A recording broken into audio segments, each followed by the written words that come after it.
Today, it's such a great honor for us to have Jetsunma Tenzin Palmo as our guest, as one of the most remarkable Buddhist figures of our time. It's really great for us to have you share your wisdom and experience. And through these conversations, we hope we can enhance the pursuit of meaning and spiritual purpose of life, which I see you as an epitome of such bold and visionary spiritual pursuit and adventure. So thank you for joining us. And I normally begin by asking our guests to share a bit about your spiritual background by telling us when you encountered the teachings on Buddha nature, from whom, and what kind of impression or memory do you have of it? Oh, dear me, Karma, I really have no idea. I really don't know. I do recall very much the first time I read about bodhisattvas, because up to that point, I had only heard about arahats, who I didn't like very much. And so when I heard about bodhisattvas, then that was a huge revelation and the aspiration that's what I wanted. I wanted to be a bodhisattva. I didn't want to be an arahat. But Buddha nature, I don't know. I had always, since I was a small child, very small child, I had believed that we are innately perfect, that our true nature is perfect, and that we have lost sight of our true nature. And that therefore we had to keep coming back again and again and again until we discovered our innate perfection. So therefore, throughout my childhood and teenage years, I was searching for what is perfection and how do we reach it. And so it was, when I must have heard about Buddha nature at some time, it just, to my mind, synced in with this idea of our innate perfection. That's what we were looking for. And I mean, that's what we're looking for. What are we here for? You know? What could have made you believe as a child that we are innately perfect? Do you think that was something that you inherited from your previous lifetimes or your upbringing in this life? How do you explain it? Oh, I think it's definitely some scars from past lives, because I mean, Britain, London in the 1940s and 50s was not very, clued in about innate perfection. And the Church of England, which we nominally belong to, Christianity unfortunately talks more about our sinful nature than our divine nature, our innate divinity. So I don't think I could have got it from anywhere there. I remember asking my mother, telling my mother this is what I thought and what did she think. And she said that she thought it sounded very sensible.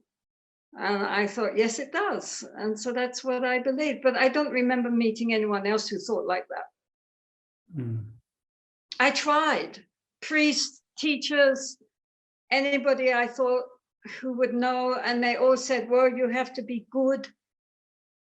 Some people said you have to be good, you have to be kind. And even at that age, I thought, well, yes, of course you have to be good, you have to be kind, but that is not it. It is something far beyond all that. But what is it that is our true nature that we don't see? So that's why my spiritual quest was always a quest towards Buddha nature without even knowing that's what I was doing. Can you tell us a little more about this quest, the sort of milestones you went through, discovering your sort of Buddha nature or that innate perfection that you... Well, I mean, in the West, it's very difficult in those days. I mean, nothing, Asian spirituality was practically unknown. Unlike nowadays, where everybody's, practicing mindfulness and meditation, it's mainstream. In those days, nobody had even heard of anything like that, even yoga. And so I was looking everywhere. I mean, I'm reading Dostoevsky, who is quite spiritual. And then I got into the existentialists like Sartre, Camus, Kierkegaard. They understood dukkha, but they didn't understand the cause of dukkha, what to speak of the path leading to the cessation of dukkha. That was their problem, very depressing. And looking everywhere, all these religions I tried, but all the religions, Christianity, Judaism, Islam, Hinduism, all are based on the idea of a creator God outside of ourselves, who is basically pulling all the strings and at the end of it all, judging us on our performance. And I just didn't believe it.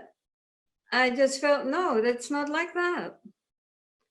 And so it wasn't until I came to Buddhism, which of course is non-theistic, that it all just made so much sense. Everything, including, of course, karma and rebirth and the final liberation. I couldn't believe it. The Buddha was saying all the things I had always believed in. And he showed a path. He didn't just say, this is the nature of reality. He showed us how we ourselves could tread that path to the realization of that reality and the freedom of the mind, which was extraordinary, especially in the UK in those days, back in the 50s.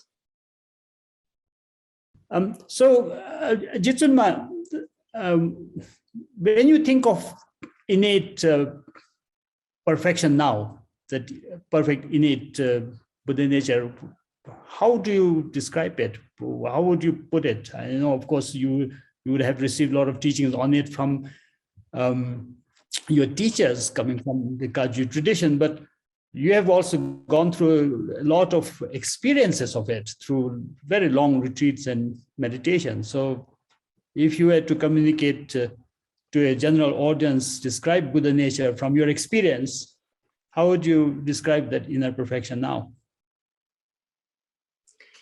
Well, I usually say, compare it to the sky or space, because how can we say? I mean, space is there, it's always there, but we don't see it, right? It's like if you look in the sky, you see the clouds, you see the rainbows, but maybe it's covering up, we don't see the actual sky.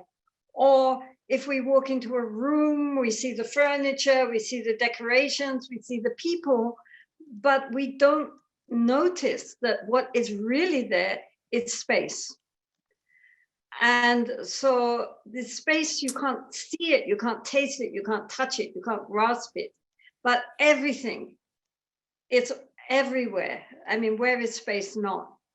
And unlike what appears to us to be very solid articles, which divide themselves and are static, space interconnects with everything. So this is like the nature of the mind. It is this innate, non-dual knowing of the mind, that is always with us, but we don't recognize it. I think that this is a very good thing in Mahamudra Dzogchen, that they emphasize that it's not something we have to gain. It's not a seed that we have to grow. It's already there in its completeness, its own splendor, but we just don't see it. Like, as they say, we don't see our eyelashes because they're too close. So we get caught up in all our thinking, all our emotions, all our memories and anticipations. And we don't examine that which knows. And so this is, to my mind, it's the essence of this, is that it's completely pure, because there is no contamination there. And like pure space, it can get polluted and aeroplanes fly through it, birds fly through it, but they don't leave a trace. It's just, it comes and it goes. And so that open, spacious clarity, luminous clarity, to my mind, empty in the sense of allowing everything and being open to everything to appear and to then disappear. So this is, I think, very important for people to recognize that it's not something out there somewhere. It's not like, you know, climbing up a steep mountain. It's right, it's so close to us that we don't see it. And that's why we have to go through all this other stuff, you know, all our mudras and all the nyempas and all the recitations and all the this and that, in order to come back to where we have never actually left and recognize it. Because it's all about recognition. But Jetsunma, now, when you use the analogy of the space, it definitely gives this very clear idea of openness, of freedom, of liberation, of this sort of total emptiness of elaborations or constructions. But then Buddha nature also has that fullness of wisdom and compassion, isn't it? That people shouldn't see the innate perfection and just it's empty. That's why it can contain everything. I mean, otherwise it wouldn't be able to take it. But you know, I mean, it's not empty. You know very well. It's not empty in the sense of nothing. It's empty in the sense of openness, that it can include everything. So yes, its expression is compassion and clear seeing, this wisdom, which is a clarity of view, uncluttered by the ego and our conceptual thinking. I mean, I often say, when people say, well, you know, it all sounds very vague. Just look at the really genuine lamas, how they are. And they don't have to say, I mean, like when, for example, when the Tibetans first came out, and the great lamas like Dudjom Rinpoche, Dogo Khensa Rinpoche, 16th Karmapa, and so all the great lamas, they all came out at that time, and they didn't know English. And all the foreigners that met them didn't know Tibetan. So there was no communication. But one didn't need communication. They could just sit there smiling and offering you a cup of tea, and it was enough. Just, they didn't have to say anything. Just looking at them, you knew this is it. This is our human potential. And I don't know, I mean, everyone was thinking, I don't know what you believe in, but whatever it is, I want some. And that's how it started. You know, this interest in Tibetan Buddhism was because of the practitioners themselves embodying that all those qualities which we could otherwise only read about. Yes, it's true. It's there. It's not just Milarepa and Guru Rinpoche. It's right here, right now. So and this, that's the point, Karma. As you know very well, they're extremely alive, extremely awake, right? I mean, that's the whole point. It's not like you're sitting there, you know, spaced out and everybody's just worshiping you. I mean, they built monasteries, they organized their monks, they got everything, you know, printed books, and had so much outreach at that time when they first came to India and to Nepal and probably to Bhutan, like Degu Khensa Rinpoche.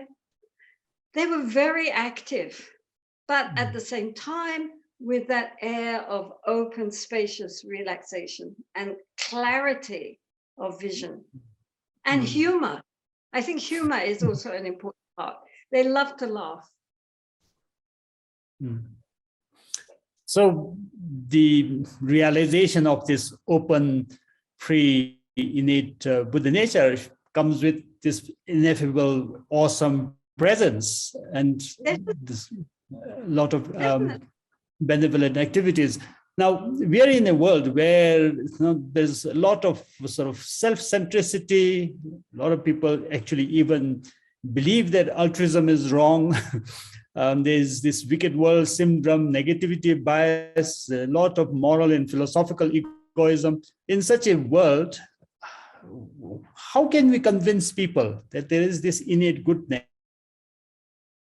Well, I think for a start, it helps an enormous amount for them even to hear about it, because everyone is becoming so depressed and stressed because they are told that all these negative qualities are innate, that it's your real nature is to be aggressive, your real nature is to be selfish and hedonistic and greedy and all these other things. That's who we really are when you get down to it, you know. And then how utterly depressing that is. No wonder people just despair. But if they're told, no, that's not true at all. Wisdom going back thousands of years has affirmed, and people realize that ultimately we have basic goodness. Ultimately, our nature is love, is luminosity, is intelligence and wisdom. Inherently, we are good, and we can realize that.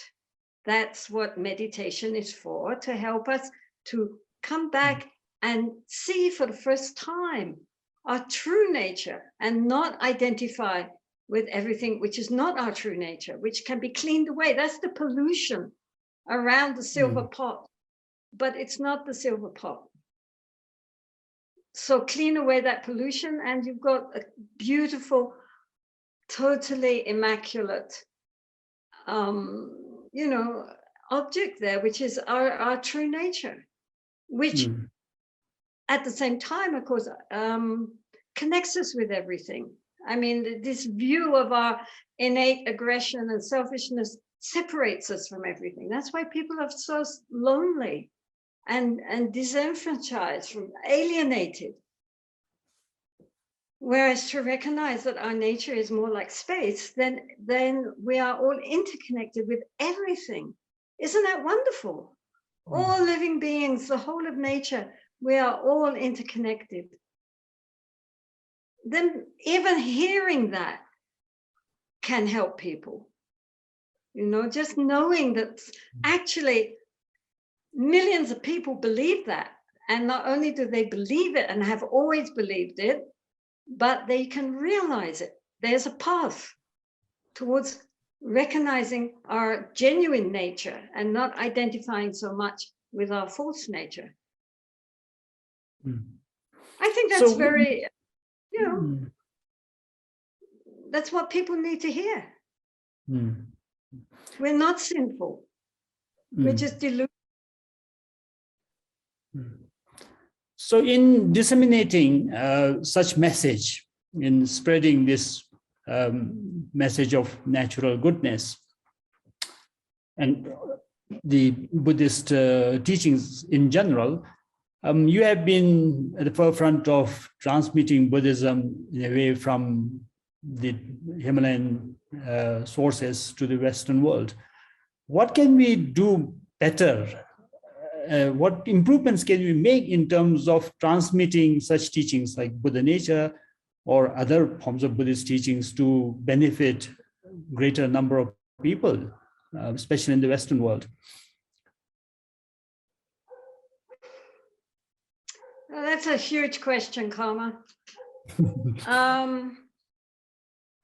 I think that it would be helpful if we didn't also export the problems in Himalayan Buddhism, in Tibetan Buddhism, including, as we all know, patriarchy, hierarchy, sectarianism, and a basic feudal outlook. I'm not sure the West needs that. And I don't think that's what the Buddha had in mind. Mm. So the Along cultural with, baggage that comes with the Buddhist teachings have to be left behind. The cultural baggage, I call them the cultural baggage, things like patriarchy, the incarnation institution, the I mean, if guru people like culture. that, then okay, but that is not what Vajrayana is really all about. You know, I mean, if we consider how Vajrayana was when it was in India, then it was something which was very small. You had the teacher and a very, very few, very close disciples who he really took care of and trained. And it was at the same time always somewhat outside of society, because it was, as we know, you know, so much of what went on was not part of the monastic and scholastic training of those days. So it was always on the outside, only for those who were truly, truly devoted to breaking through all the confines. But when it went to Tibet and then later to Bhutan and elsewhere, then of course it became the, you know, national religion. And that really wasn't what it was all about, really, you know. So then one guru has hundreds, maybe thousands of disciples. Well, then how can he help each one individually? I mean, there's no way. And so it all becomes institutionalized. I mean, even in the monasteries, they never saw their head lama except sitting up on a throne. I mean, you know, there was no real intimate interrelationship between the big lamas and the ordinary monks. Anyway, the thing is that what I personally feel that people need to do is to, I think that Mahamudra Dzogchen is more helpful for most people, along with bodhicitta, because it's something we can take into our daily life. I mean, most people have not got the opportunities to go away for years at a time doing guided retreats and so forth. But what they do have is education. And with that, they can really look at the teachings, understand them, and then really integrate them, not just into their daily sitting, but also into their everyday life, their family, their work, people that they meet around. They can adapt the teachings and recognize that daily life is our teaching, you know, all the paramitas, learning how to be more generous, more kind, more present and aware, not just when we're sitting on our cushion, but, you know, at all times, to try to have that sense of inner presence, inner space. I mean, this, I think Westerners could definitely benefit from, even if they're not Buddhist, learning how to become the masters of our own mind instead of the slave. Yeah. For which we need the, you know, always, all day, every day. Yes, sorry. When we look at the transmission of Buddhism, especially Tibetan Buddhism, to the West, currently we see some sort of scientific pathways, such as the Mind and Life Institute efforts to sort of make it more authentic and acceptable through scientific support. Then you also see, in the case of mindfulness, how you have the clinical, medical, and therapeutic use being adopted to spread it. And there are some people, I think we both know Stephen Batchelor, who also talks about a very secular form of Buddhism. So there are differences, but I'm just wondering how the Dongyu, that your tradition, the Drukpa Kagyu tradition, embodies the true sort of lineage, the essential transmission. Would the current sort of Tibetan Buddhist regime work for a Western disciple or student, like Dongyu Gatsal? You have been through 12 years of retreat. Is that the best way for people to take up this Dongyu, the true transmission? Or what would work better for an ordinary Westerner? I think it helps a lot if, well, I mean, it also depends on your motivation. You know, I mean, how much one has really dedicating, how much the Dharma is at the center of one's life, you know. But I think that, you know, the chances of many people going through a really thorough training in the Tibetan style is rare. I mean, for example, in our nunnery, we have a retreat center and with about now 10 nuns in it. And most of them have done 12 years retreat. They're training to become Tokdenma. But I mean, 2 of them who came in just over a year ago said they have now finished 5 sets of Mundro. And I mean, that kind of dedication, I mean, it's not just finishing 1 Mundro, but 5 rounds of Mundro within a year. It's that kind of total focus is, I don't know how many Western people would do it. I mean, some will, but it's not ever going to be a major. So I think that more important than that would be teaching people how to keep the basic view, the Dzogchen view, or the Mahamudra view, along with bodhicitta throughout the day.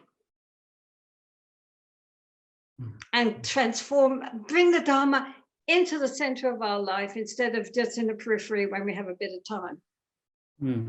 Because that's what we need. It's to transform the mind, you know, turn the mind to the Dharma, as they always say. That's what we need.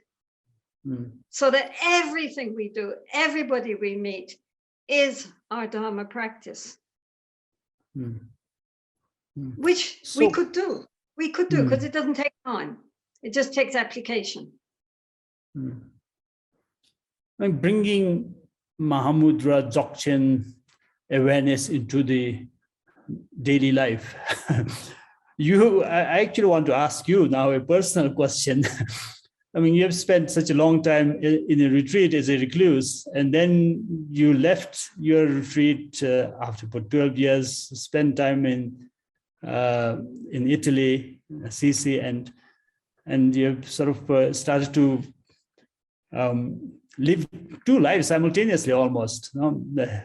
While being a very devoted Mahabuddha practitioner, you were also back very fully into the Western high culture, sort of turned from a cave dweller to a jet setter, now trying to combine asceticism with sensuality and solitude with sociable. Now you have also this task of running a nunnery. So how easy is it to balance these? To bring awareness into daily life, I think for most people will be very difficult if you, after all your practice, finds it tricky to balance. So I want to ask you how you manage. Well, you know, Karma, wherever we go, whether we're in solitude or in the midst of crowds, we take our mind with us, right? So either we are aware of the mind or we are not aware of the mind. I mean, the mind can be every bit as wild and distracted, let me assure you, in isolation. And it can be very clear and focused in the midst of many. It doesn't really depend on where you are. It depends on our ability to maintain our awareness under all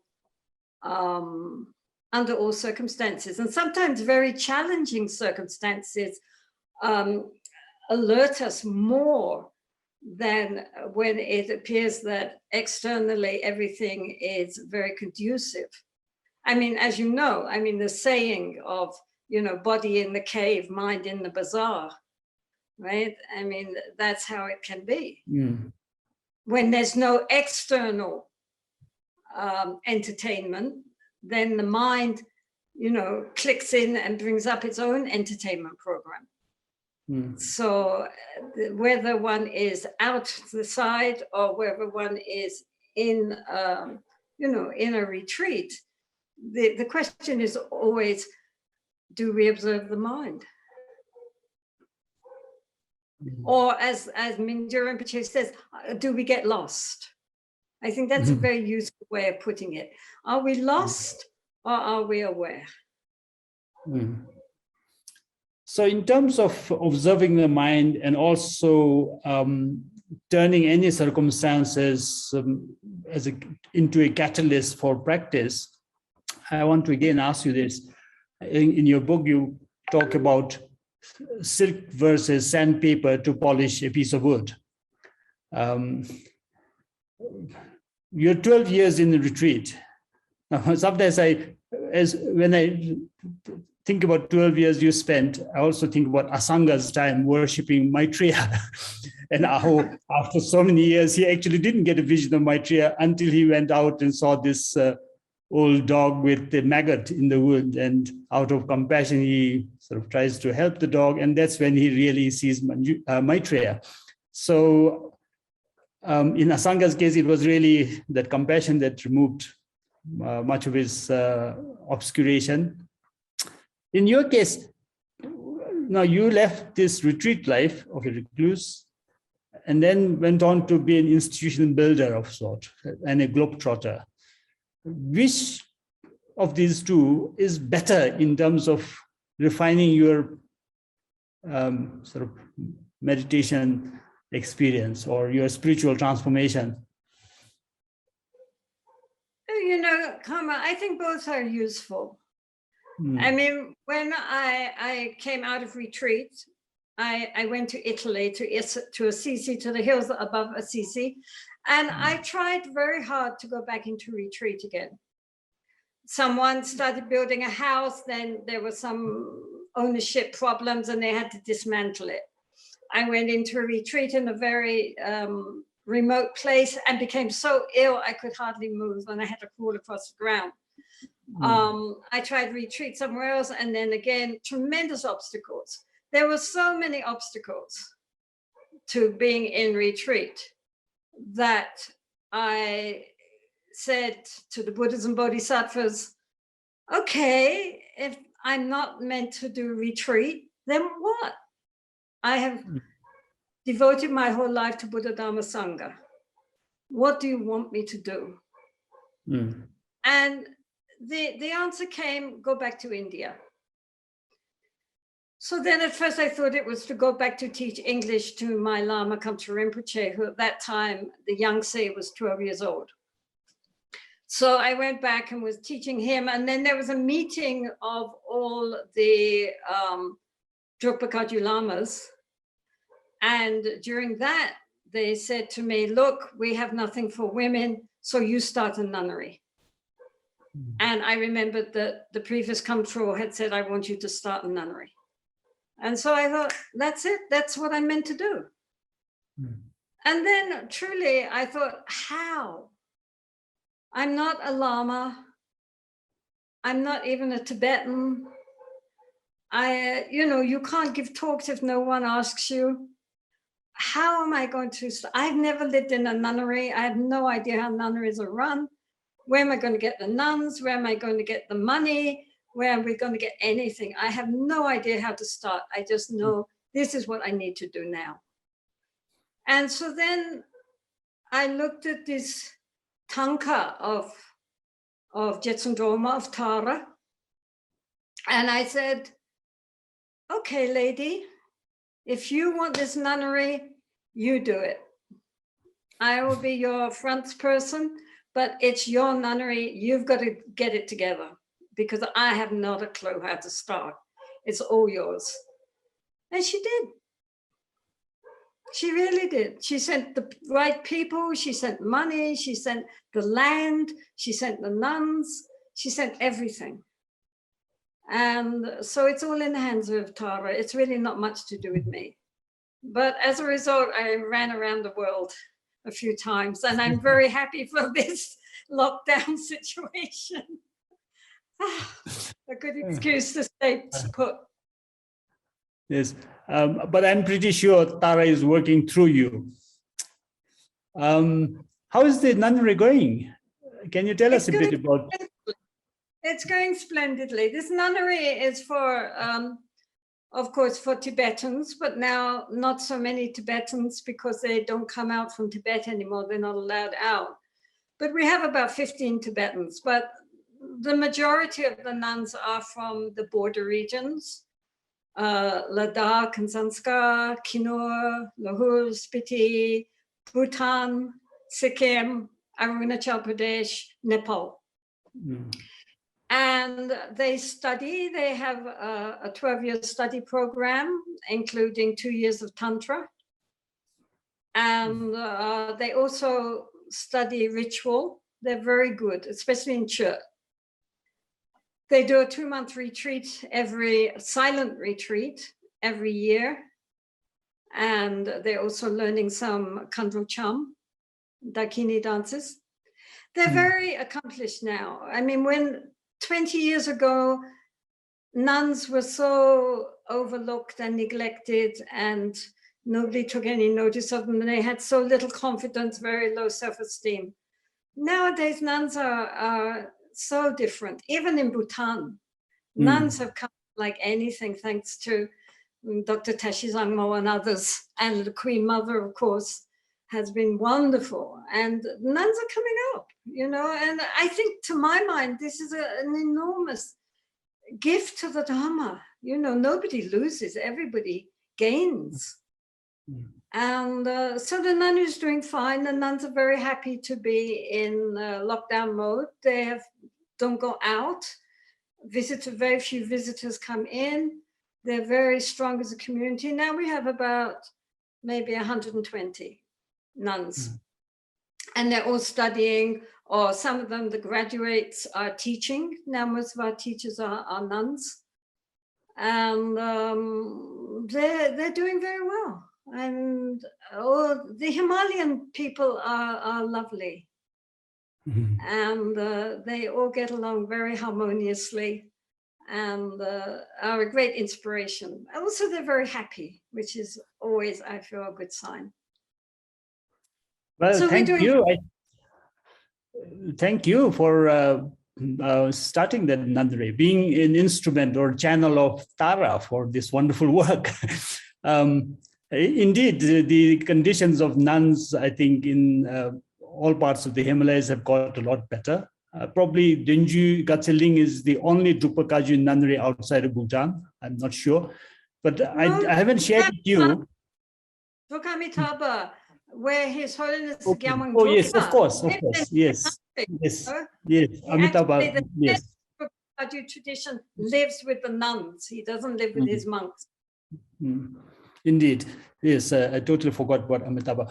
But I didn't share this with you. I was also meant to run a nunnery in the 1990s, Shuksep nunnery in Dharamsala. So I fully appreciate how difficult the situation of the nuns, particularly the political nuns from Tibet, had to undergo then. I think a lot of things have changed now and got better. But this leads me to another sort of aspect of your life, more of activism. Now that, in fact, if I quote you, you say, I have made a vow to attain enlightenment in the female form, no matter how many lifetimes it takes. So you have been a very vocal advocate of female spiritual or spiritual equality between the male and female genders, advocate of better opportunities, more recognition of women in Buddhism. How is that work going? Are you happy when you look back at last 30 years or so of your work? Oh, yes. I mean, actually, I would say that in the last 30 years, the status of nuns has basically taken a quantum leap.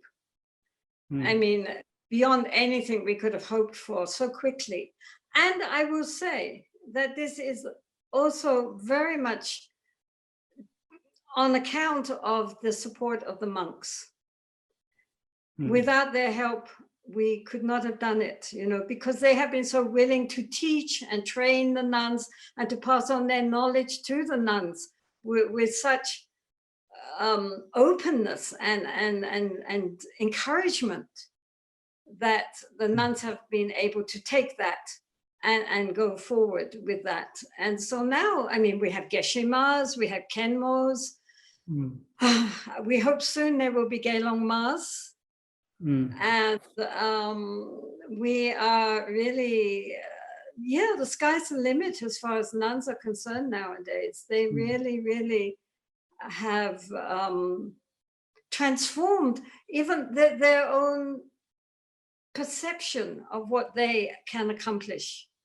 Now they think they can do everything, and they can. But this is also due to the encouragement of the lamas and the monks, who have really been enormously helpful, and we are very, very grateful for that. So beyond the individual lives or the conditions of nuns, even as a community, when you look at even some of the doctrinal teachings, some of the received traditions, as you mentioned earlier, there is a strong patriarchal element. From Vinaya all the way to Vajrayana, it's a very male-centric system. Do you think those things are also changing, and we'll see more changes coming in the near future? Well, we hope so. Obviously, you always have to ask yourself, well, who wrote the books? And we all know who wrote the books, and it wasn't the girls. And so mostly you're hearing the male voice and the male perception of the feminine. And so therefore, of course, it's somewhat distorted. But, nowadays, for example, in the West, many of the top scholars and teachers and meditation instructors are female. And nobody even questions it. They have as many male students as female students. They just, if you have the qualifications, you're invited to make your contribution. So I think that this is the way it will go from now on. And even in the Tibetan, very strict Tibetan traditional view, at least certain lamas' daughters now are coming on and starting to teach, and have had very, very good training first. And now, like Jetsunma Palmo, the daughter of Berokense Rinpoche, and also the daughter of Sokni Rinpoche, and of course Khandro Rinpoche, who everybody knows. Yes, you have to be the daughter of some lama, but nonetheless, they also have the training and the good karma to be in that particular family. And now they have the confidence to become teachers in their own rights. So it's changing. It is changing. One cannot, say that things have stayed the same. It's positive. Wonderful. Let us turn to the audience and take few questions. I think there are quite a number of questions. Marcus, will you read the questions out, or should I?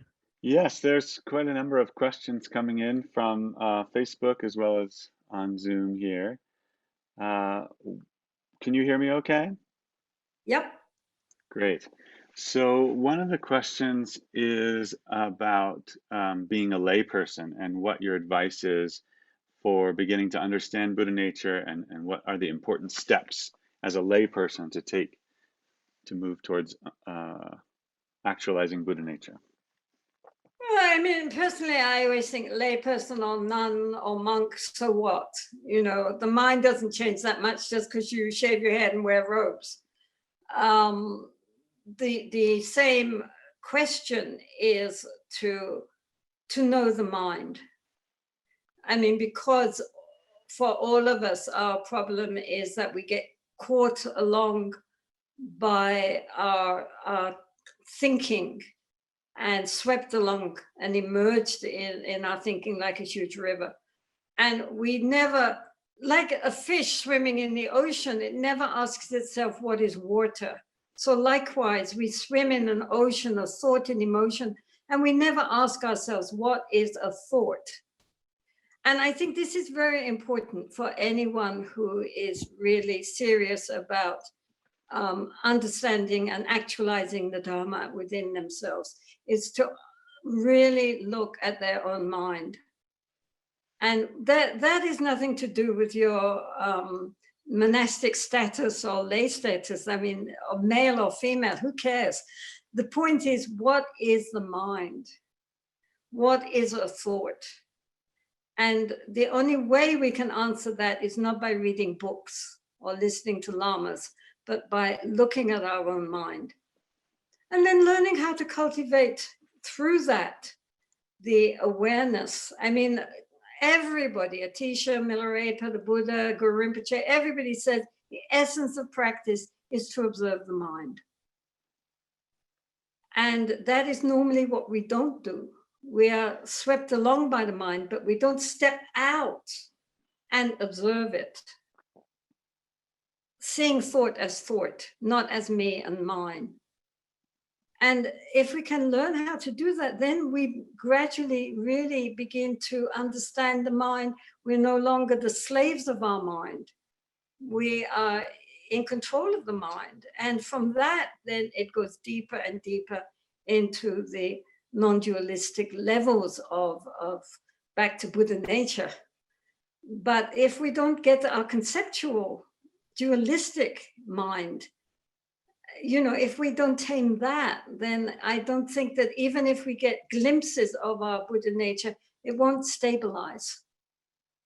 And how to stabilize it is to have, you know, like shamatha, vipassana, and then from that, the mind is workable and flexible, and we're able to deal with it. So this is for everybody. It doesn't have to do with being any particular, you know, who you are, where you are, to learn how to become the master of your own mind, tame the mind, and then to open up the heart. This is so important, especially in the world, to really recognize that every single being that we meet, every living being that we meet, not just humans, in their heart would rather feel okay than not feel okay.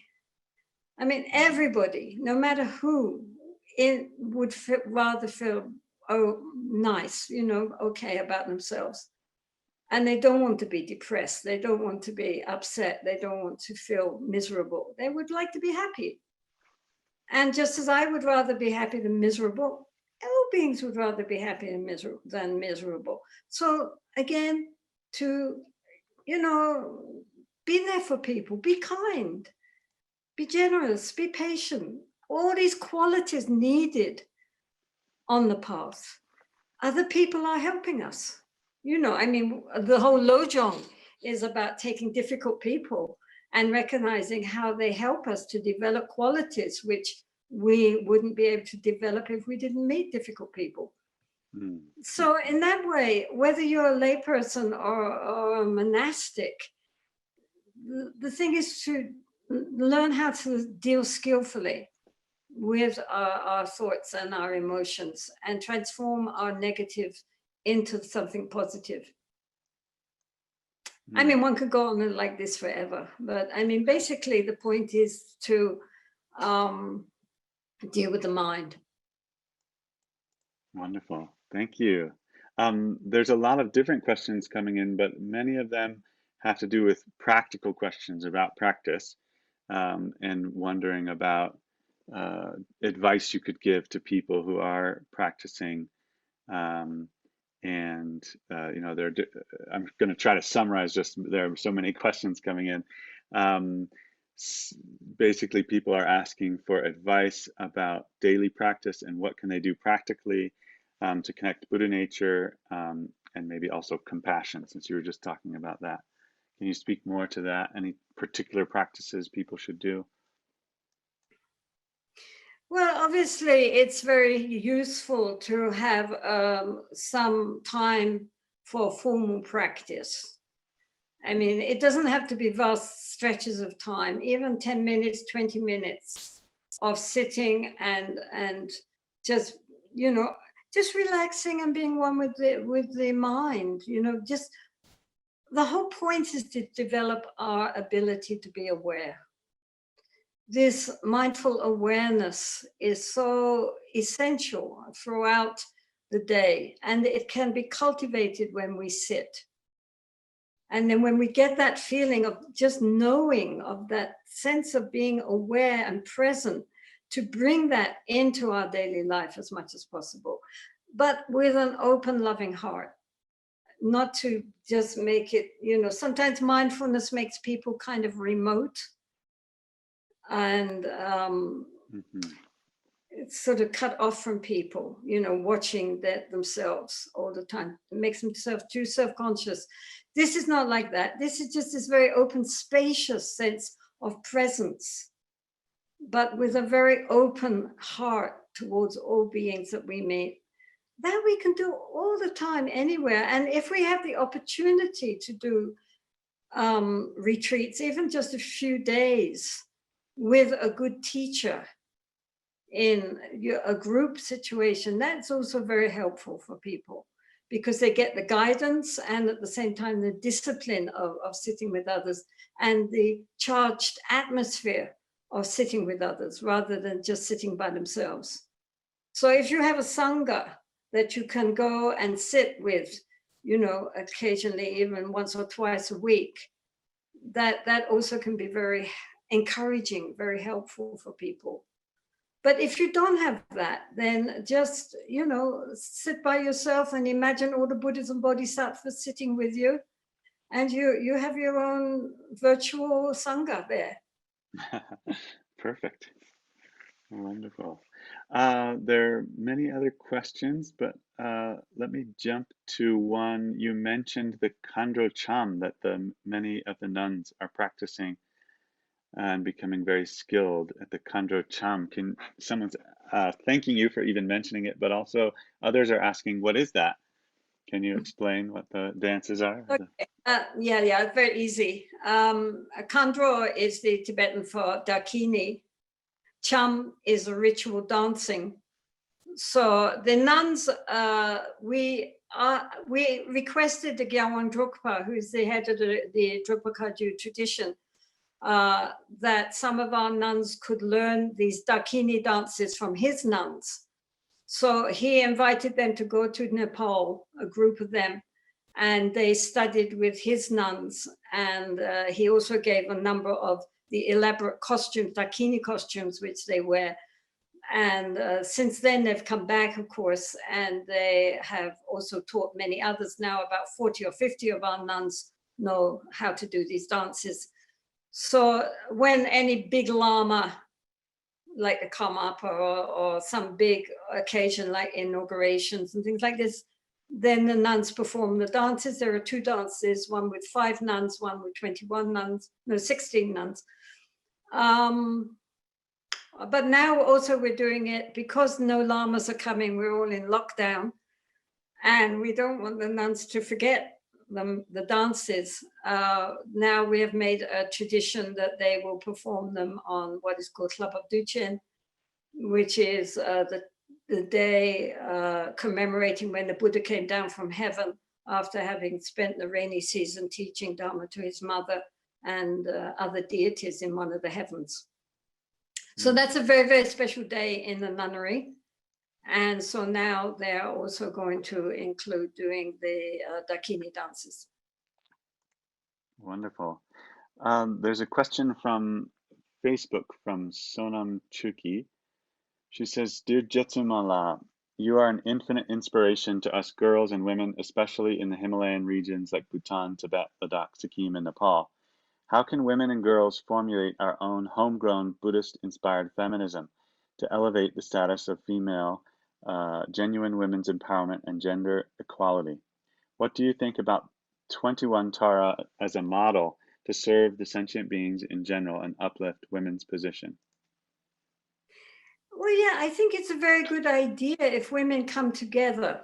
You know, in Mongolia, there are no nunneries, but what there are associations of lay women who come together, and actually they are called by the Mongolian word for dakini, and they wear special costumes when they learn dakini dancing, and they also are excellent in church. And they all come together to meditate and perform chur together, and to sing these dakini songs. And then every year they have a month where at night they go up into the cemeteries or the charnel grounds to perform chur. And they're very serious, and they're very dedicated to the practices. And I think this is a very good idea. The women come together and they teach each other and they practice together and they encourage each other. And why not? So if you know girls who are interested, to women who are interested, even in Tashijong, which is our lay community and monastery, the women there, only the women and not the guys, the women all come together and every year go on pilgrimage together. They've been to Sri Lanka, they've been to Bhutan, they were in Thailand, then they went somewhere else. Anyway, they're always going around together on pilgrimage as a group of women.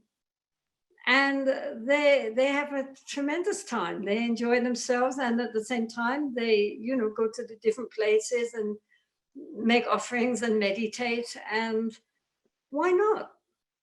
Why not? And then they, you know, they bond with each other and encourage each other. So you can do that. I mean, the important thing is it's not anti-male. I mean, sometimes they bring one boy with them that they like very much, one nice young man, as a token male.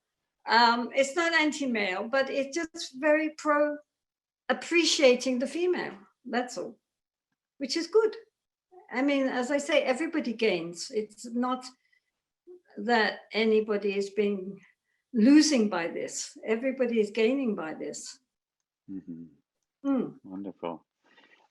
So there's a bunch of different questions that have the same theme here. So I'll read one from Kathleen. How can we reduce the patriarchy and hierarchy that has come to us in the West with the lineage? Some in the West actually resist that, seeming to think those are important parts of the lineage, especially in relation to guru devotion. What's your comments on that? Yes, guru devotion.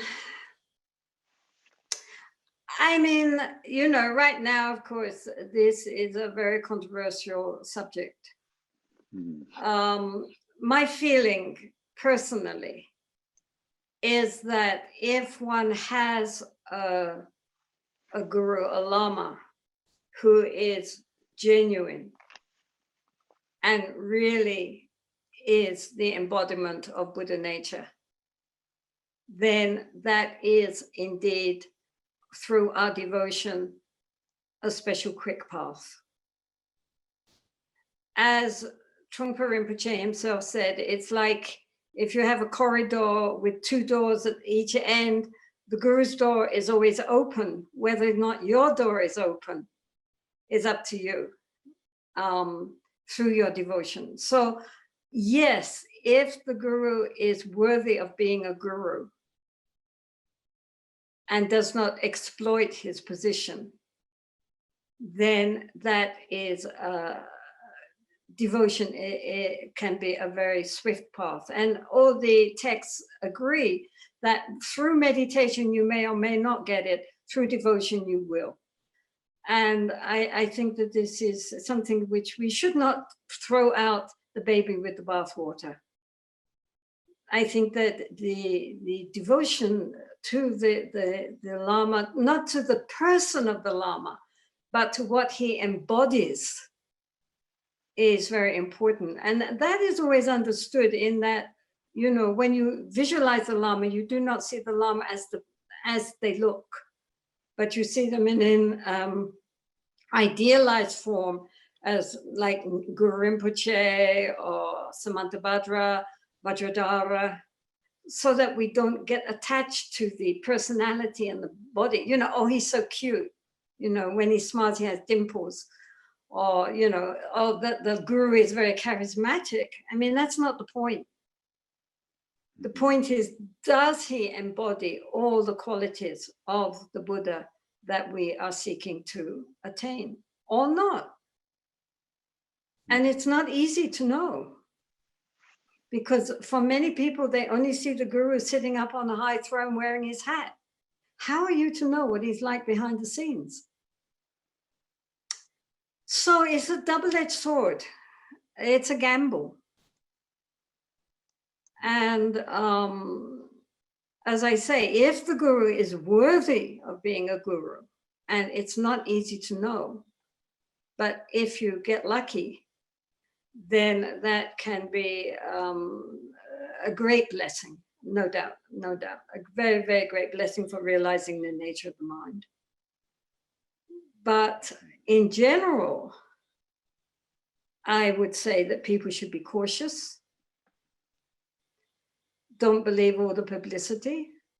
I mean, even the texts themselves say that one should, you know, test the guru up to 12 years. Well, you know, maybe not that long, but we shouldn't be credulous. We should not be naive. If you are asked to do something which you really feel you've got red lights flashing inside, you can say no. That does not break your samaya. If you say, sorry, no, I can't do that. Be sensible.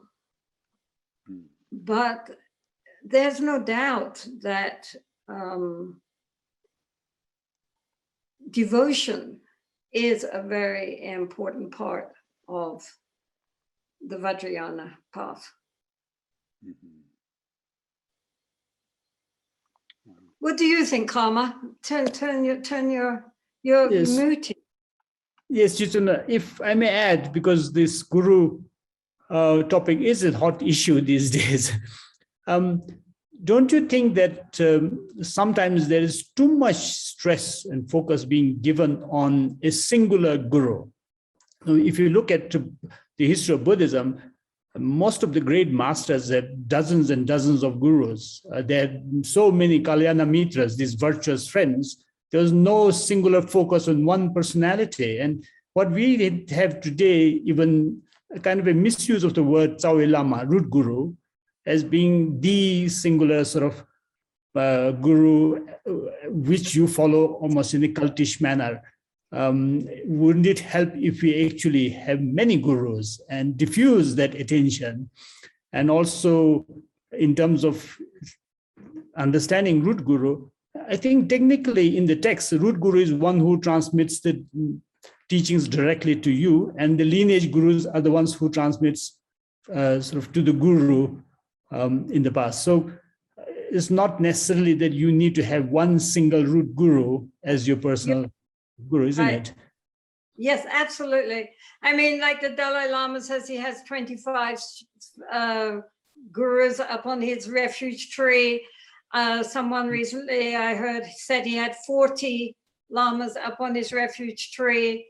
And I mean, usually you have one or two that are special, but nonetheless, exactly that. I mean, you could if you hear that somebody is giving some good teaching or that they have some speciality which they're really good at, then people would go to them and learn from them. And then, you know, indeed see them as their Kalyana Mitra. Yes, that's a very important point, Karma. That's really a very important point. Because when they go to the West, especially, the lamas tend to become very territorial. And they even tell people they cannot go to any other lama. It will confuse you, they say. But actually, it's just so they don't lose their student base. And yeah, that's not good. It becomes, as you say, a cult. even between lineages. I mean, my second Sari Lama after Khandro Rinpoche is Sakya Trizin, the previous Sakya Trizin. And I would go from Khandro Rinpoche to Sakya Trizin, and he would give presents and letters to offer to Sakya Trizin. Then I would stay with Sakya Trizin. Then when I left to come back to Khandro Rinpoche, he would give presents and letters back to Khandro Rinpoche. I mean, neither side ever said, no, no, no, you can't do that. You know, I mean, it didn't, I think, even come into their mind to think like that. And so, you know, you would go, if I needed to get teaching on something, Rinpoche would say, go to this Lama. He's very good at that. You should go to that Lama, ask him from me. I give you a letter. You ask him to give you this teaching. And in this way, yeah, exactly. They were very open and encouraging that you should get the fullness of knowledge from as many sources as possible. Mm. Yes, that's a very good point. Thank you so much. Marcus, shall we continue to questions or shall we end the session? Because it's already 15:15. I think, yeah, the hour. this is a perfect place to end. If there's any final comments or thoughts you'd like to share. Yeah, I have a final question for Jetsunma, and that is regarding our current situation. Almost 2 years now, we have been going through these really difficult times of the COVID pandemic. Many places have been affected. A lot of people are depressed and down because of lockdowns, because of economic difficulties. So when you come across such circumstances, there is a practice of turning misfortunes into the path. So what would you advise people to do, or what have you been doing to turn this COVID situation into a catalyst for spiritual transformation, and not just spiritual transformation, general human flourishing? If you have any advice for the audience. Well, you know, honestly and truthfully, this is samsara. And the Buddha never said that samsara is a joyride.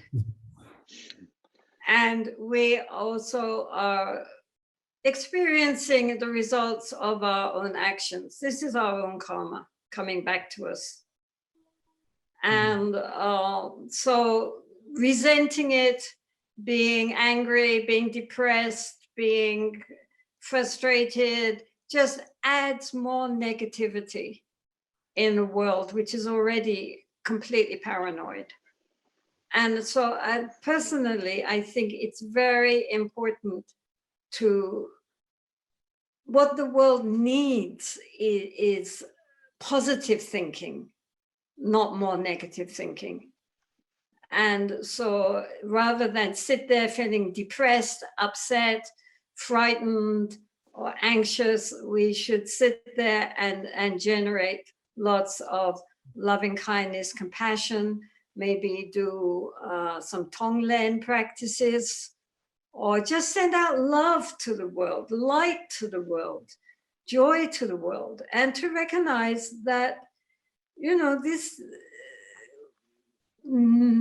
resisting just adds more problems on top of the problems there already are. Everything depends on our own inner response, our own inner attitude to what happens to us. And if we just get upset and angry and frightened, then that's a double whammy. On top of the external problems, we have the internal problems, which doesn't make sense at all. So the point is, therefore, to send out and to recognize that, you know, this is samsara. I mean, I don't know why people are so surprised. You know, no, samsara is not secure. No, samsara does not go the way I want it to go. It is going to go the way it's going to go. And what we have charge of is our own inner landscape, our own inner attitude to what is happening to us. So I would say just, you know, include in your practice lots of visualizing the whole planet being filled with light and love and goodness, and to counteract all this heavy negative psychic pollution which is enveloping the world, not just physical pollution, but psychic pollution, which has been generated, of course, by the media and the governments and so forth. So don't plug into that energy, plug into a positive energy, plug into our Buddha nature. No matter how much pollution there may be, it can never affect our Buddha nature, which is always pure love and luminosity and intelligence. Send that out into the world to ignite others' innate goodness. Thank you, Jetsunma. That's a wonderful, wonderful concluding message. Plug into the Buddha nature and send out love and light to the rest of the world. Thank you. Thank you for joining us and sharing your wisdom and experience. And I hope you'll come back again in the future. And also thank you. I come to Bhutan in the future. Are you usually there? I am mostly here, Jetsunma. We would welcome you. So do please come. And as to all the audience as well, thank you for joining us from wherever you are in the world. And do take this message of plugging into Buddha nature to your heart. And also use the online Buddha nature resource if you need to find anything more on Buddha nature. And thank you, Marcus, for organizing all this. Thank you so much. Yes. Also, thank you, everyone. Have a wonderful day. Thank you.